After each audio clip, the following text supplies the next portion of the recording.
Is it possible that God interferes with free choice? Greetings, dear ones. I'm Kryon of Magnetic Service. Is it possible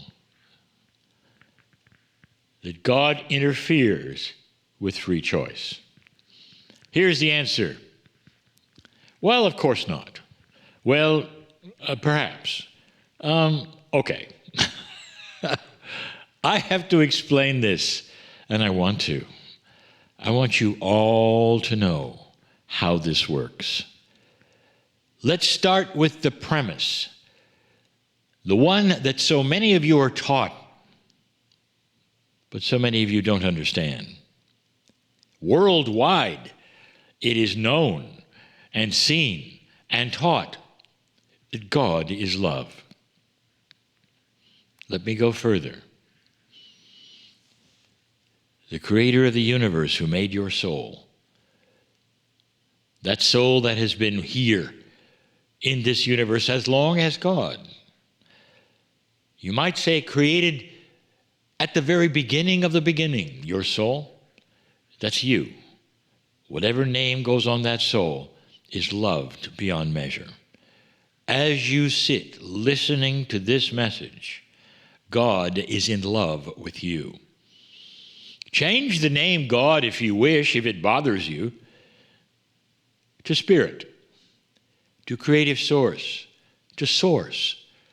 Whatever it is, that is God. It is God to the population of the planet. What is the one thing that almost all of those organized religions have in common when it comes to that which is God? And if you think about it, it would be this: God is love. God is great. God is beyond anything you can think of that is love. God loves you. And this has been the theme. In these years, where it has now settled to a monotheistic God on the planet, one God, what that God is love. And you've been taught that. You don't have to be metaphysical to have heard that. You don't have to have an esoteric belief system that's out of the box of religion to know that. So right away I tell you this: God is love. So in you come to this planet with free choice. Dear ones, you really do have free choice. Will God leave you alone while you have free choice? Kind of. Let me ask you something. Let us say you have a child, and this child grows up and you pass over the veil as the parent, but somehow you're able to visit that child. As that child goes through their lives, they go through trials and troubles and relationships and all the things that humans go through. But in this particular case, you as the parent have been assigned to the child as their guide, but they cannot see you, but you can see them clearly. But as an angelic being that you are with that child, a guide, you have the ability to do something called made you look. Made you look. What if you could open a drawer in their room that was never opened before? A drawer that has a picture of you in it. Would they notice? They would get up and shut that drawer. The next week you'd open the drawer again. They'd get up and shut that door. Next week you might get up and open it again. Just to say, I love you. Remember me. I'm here. I love you so much. I'm sitting next to you. I'd love you to take my hand again. Let me guide you. With free choice, that child might get it. That my child might realize the drawer keeps opening by itself. The drawer with my mom's picture in it keeps opening by itself. That's Mom. That's Mom. And the child may drop to their knees and say, thank you, Mom. I know you're here. Thank you, thank you, thank you. Question. Did you interfere with free choice? Or did you give the child something to look at where they decided you were there?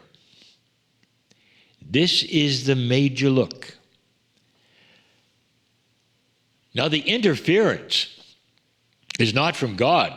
It's from men who say that anything unusual happening is evil. It's going to be a ghost that did that. Be aware, be afraid.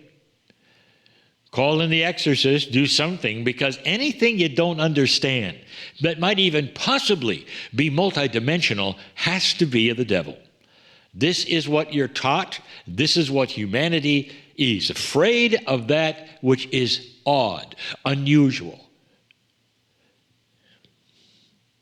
That's the fight, you might say, between the dark and the light when it comes to God getting attention of you.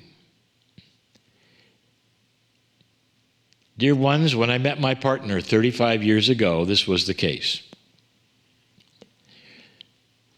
3 years before that, almost 40 years ago, I presented my partner, the engineer, with a puzzle. The beginning of a puzzle. With free choice, he went to a channeler who gave him information. And he discounted it, and he laughed at it, and it was nothing for him. 3 years later, with free choice, he went to a psychic who told him the same exact thing. And then he got to thinking about it.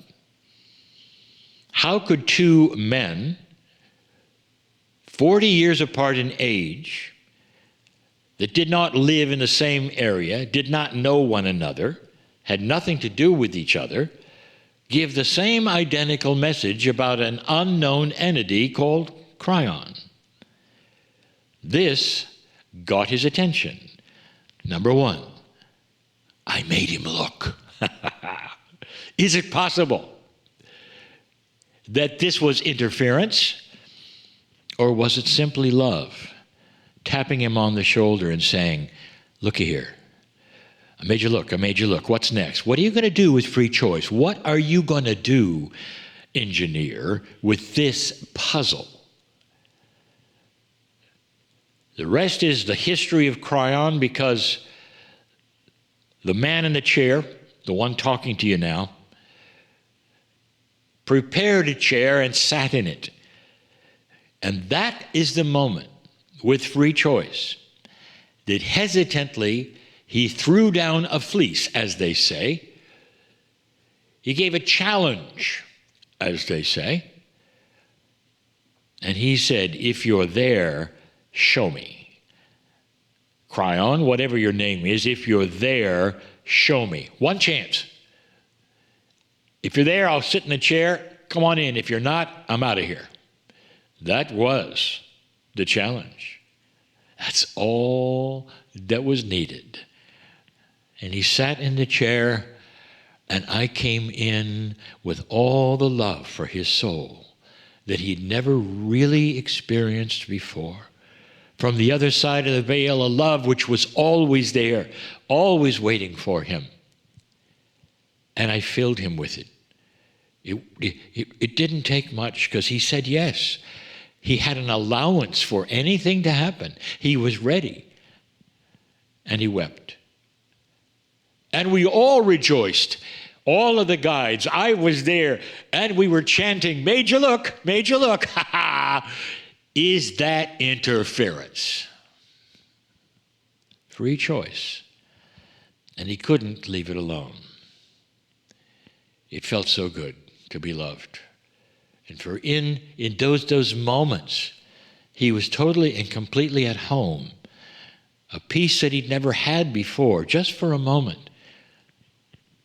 He got up off of that chair very quickly, by the way. There was an actual bit of anger, as I recall, because he didn't expect what had taken place.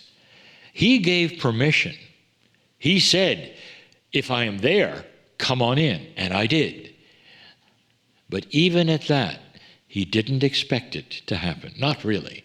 There was a subconscious block because everything every religious leader had ever told him was, be careful, it's gonna be evil. And it wasn't. That was shocking. His anger wasn't at himself. His anger wasn't at me. I think his anger was in general, that he had been so deceived for so long.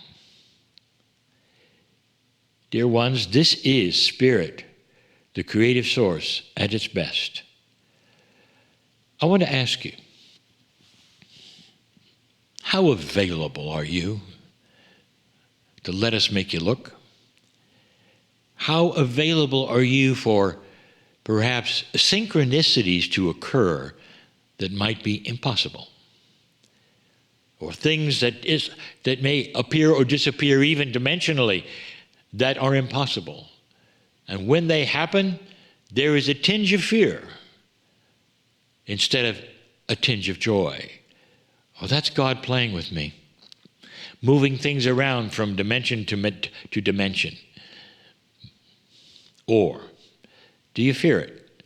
Do you not want to talk about it? Do you want to tell anybody about it?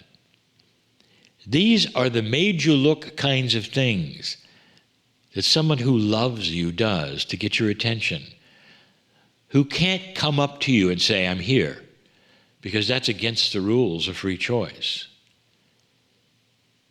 This invisible love that we have, this invisibility of the guides, the angels, even the higher self, is part of the puzzle of free choice. But truly, the question is, does God interfere with free choice? It's probably all the time, because we push you with love. We show you things that you have to look at or not. Can you imagine how sad it is for those angels, guides, higher self to be with an individual all their life?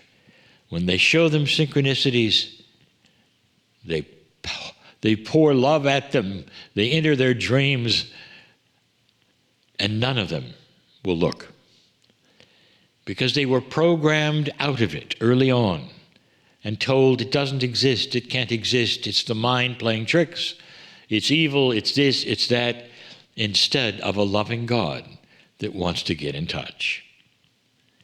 Humanity is starting to shift. With a higher consciousness, an awakening that is going on of higher thinking, of compassion. One of the things that comes with it is a higher degree of availability to look. There's more going on with this new human that you might say, that you think. The new human, not like the old one, not like the obstinate one, but my partner was, is in a kind of a spiritual culture that is starting on this planet that says, I believe in higher things. There is God and angels around. I'd like to see them. I am willing to see them. I will look. This is the miraculous change of the shift that you are in. You would not be watching this program if it were not true.